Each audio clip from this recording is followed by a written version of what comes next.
Great Patriotic War was drawing to the close. Stalin was at the height of his glory. He knew quite well that nobody would ever judge the vanquisher of Hitler.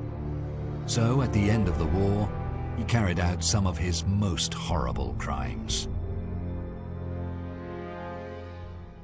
Stalin exiled about a dozen of nations completely, part and parcel, young and old, women and men, even members of the Communist Party among them.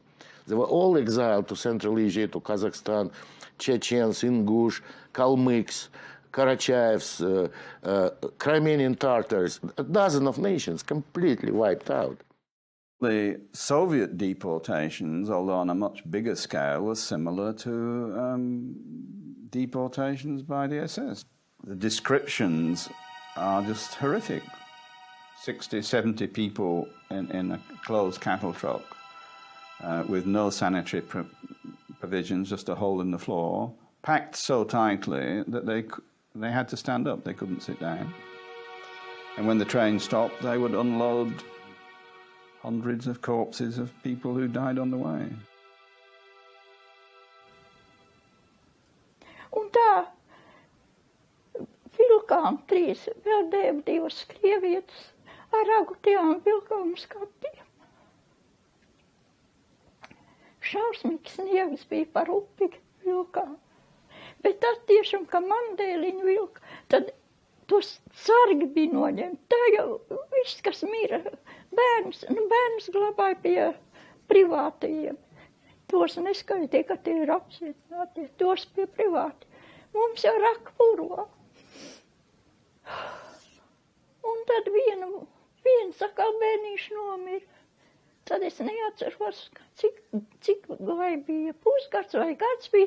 Tad es atkal vilku to, un tad es tiku aizgājis pie savu dēlu.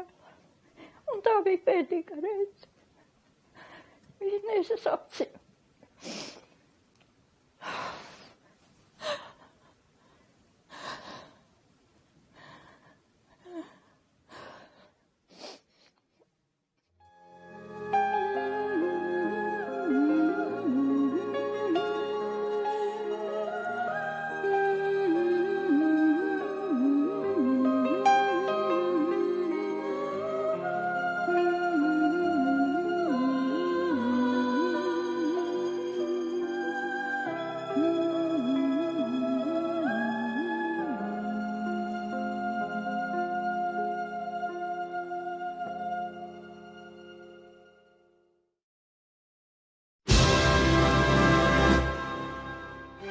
In May 1945, the Allies defeated Hitler. This horrible film footage was shown in the West, a Nazi concentration camp after liberation. But only a few understood what they were actually seeing. The site was being cleared for new inmates. The Soviets did not destroy the Nazi camps. They continued to use them after the war. The agreement which Stalin made with the West affected the whole of Europe for the next 50 years. So although you can say the crimes are of the same order, the political outcome at the end of the Second World War quite clearly was very different for those two dictatorships. And it was also very different for the people of Western and Eastern Europe. The Soviet Union transferred a lot of ethnic Russians into the occupied Baltic countries. It was a clear violation of Geneva Convention, which forbids the transfer of civilians into the occupied countries. For example, in 1945, it was a case of my grandparents' family, which were forced by Soviet officers at the gunpoint out of their apartments. Afterwards, the Soviet officers settled there with their families.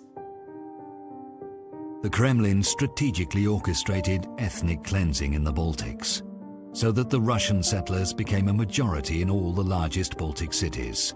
Estonians, Latvians, and Lithuanians were loaded onto cattle trucks and deported to Siberia. the tiny Baltic nations were brought to the brink of extinction.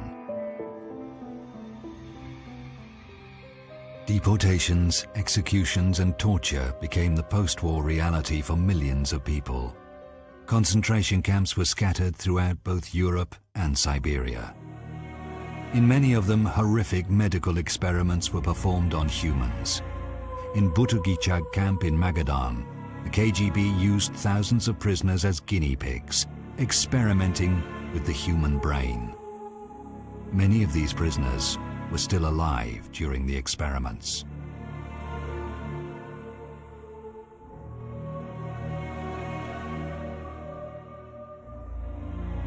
All of this happened after Nazism was defeated and memorials made to its victims. The victims of the Soviet death camps were buried in numbered graves. There is no memorial here, just a pile of the shoes of murdered victims, children's shoes among them.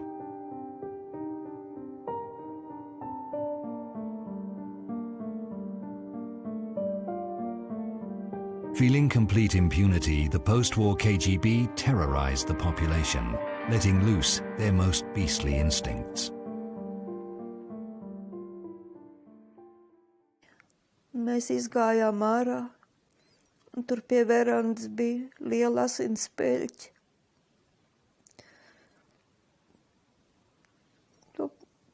Tās asinis savācām stikla burkā, jo tā bija mūsu tēva dzīvība.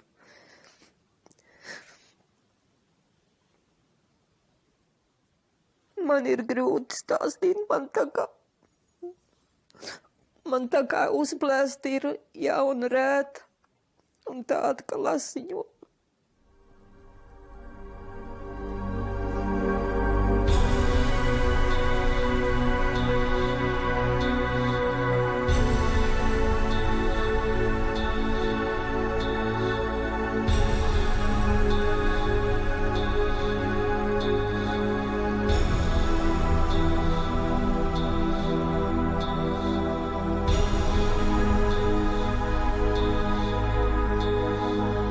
This was drawn by a KGB prison guard who had served for 33 years in the Soviet interior system. He was depicting his routine, everyday life.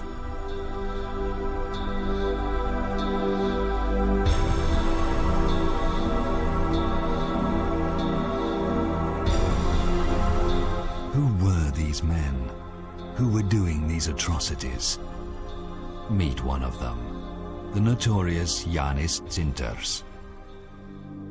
A KGB interrogator in the Soviet-occupied Latvia, he was particularly famous for his brutality towards women. The victims' testimonies paint an horrific picture of his interrogations. Female victims were beaten and tortured by several KGB officers continuously for 20 hours. Not everyone could endure it. The wife of Ernest Waltman, Veronika, was beaten and tortured by Dzintars and his drunk colleagues for 4 days. She finally committed suicide by hanging herself in the prison cell.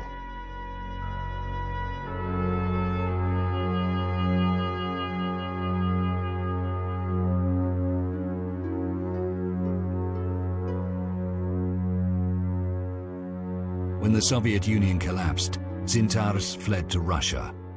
The Kremlin refuses to extradite him, calling him an honorable veteran. With the hands of these KGB veterans, the Soviet Union terrorized and tortured innocent people.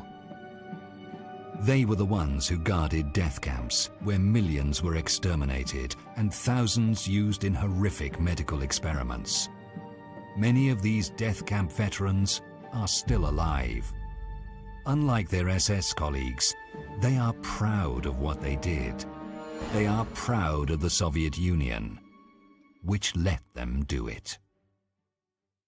Прежде всего следует признать, и об этом я уже говорил, что крушение Советского Союза было крупнейшей геополитической катастрофой века.